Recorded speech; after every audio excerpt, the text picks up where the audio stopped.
Hello बच्चों, चलिए प्रश्न को पढ़ते हैं। अतिचालकता क्या है, उपयोग सहित लिखिए। तो सबसे पहले इस प्रश्न को समझने के लिए प्रश्न की मुख्य अवधारणा को समझेंगे। तो यहाँ पे हम लिखते हैं मुख्य अवधारणा। मुख्य अवधारणा तो हम यहाँ पे देखेंगे कि अतिचालकता की खोज डच ने 1911 में की थी। अतिचालकता की खोज डच ने, यहाँ पे हम लिखते हैं अति चालकता की खोज डच ने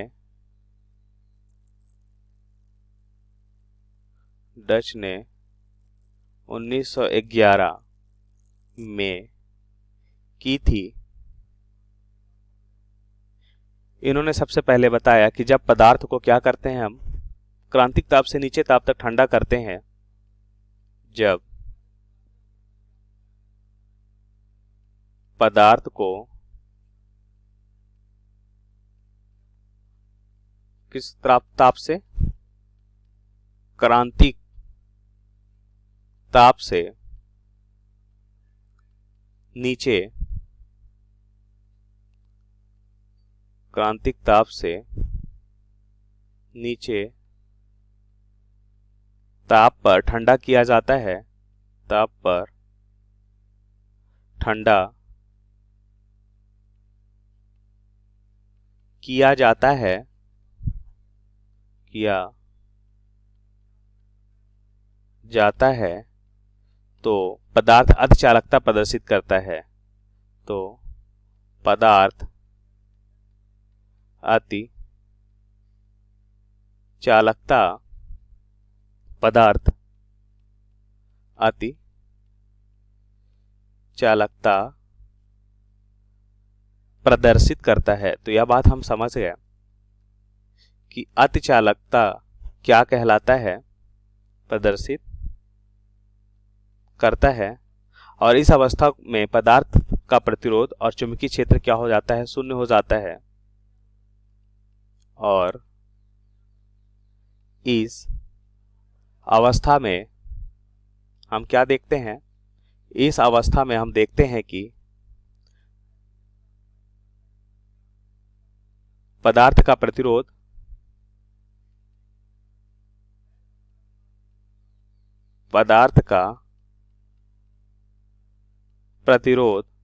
और चुंबकीय क्षेत्र क्या हो जाता है, और चुंबकीय क्षेत्र शून्य हो जाता है। इस प्रभाव को ही अतिचालकता नाम दिया। ठीक है, अब प्रश्नानुसार उत्तर को समझते हैं। अब प्रश्नानुसार हम उत्तर को समझें तो हम लिखेंगे अतिचालकता। अतिचालकता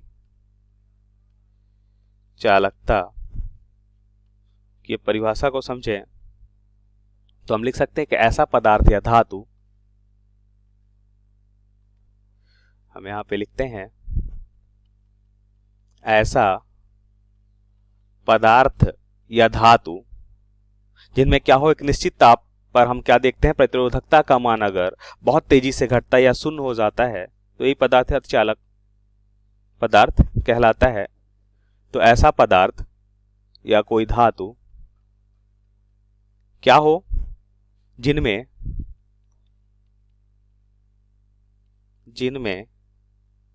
एक निश्चित ताप पर, एक निश्चित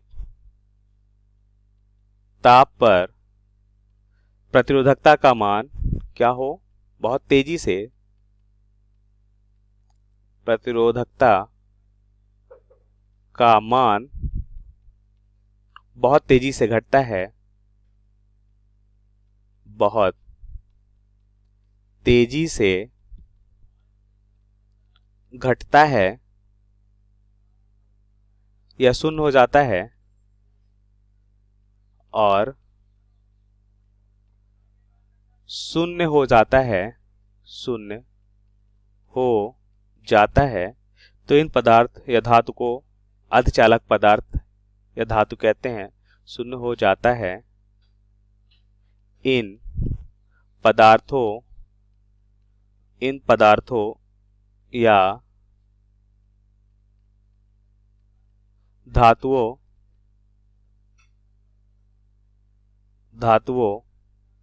को अर्धचालक पदार्थ या धातु कहते हैं। अर्धचालक पदार्थ या धातु कहते हैं। तथा हम क्या देखते हैं कि इनके इस गुण को ही हम क्या कहते हैं, अर्धचालकता कहते हैं। तथा इनके इस गुण को ही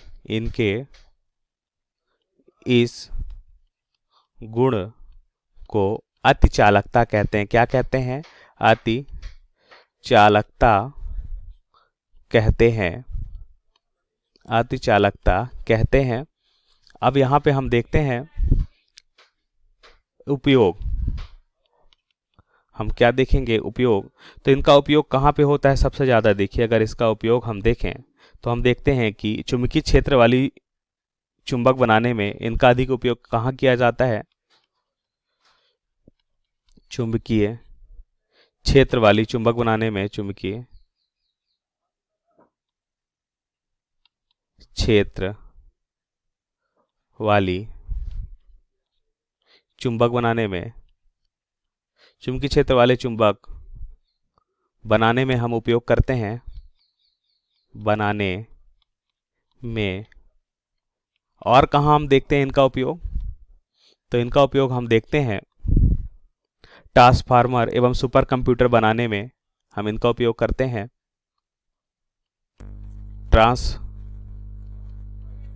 ट्रांसफार्मर एवं सुपर कंप्यूटर में भी हम इनका उपयोग करते हैं। सुपर कंप्यूटर बनाने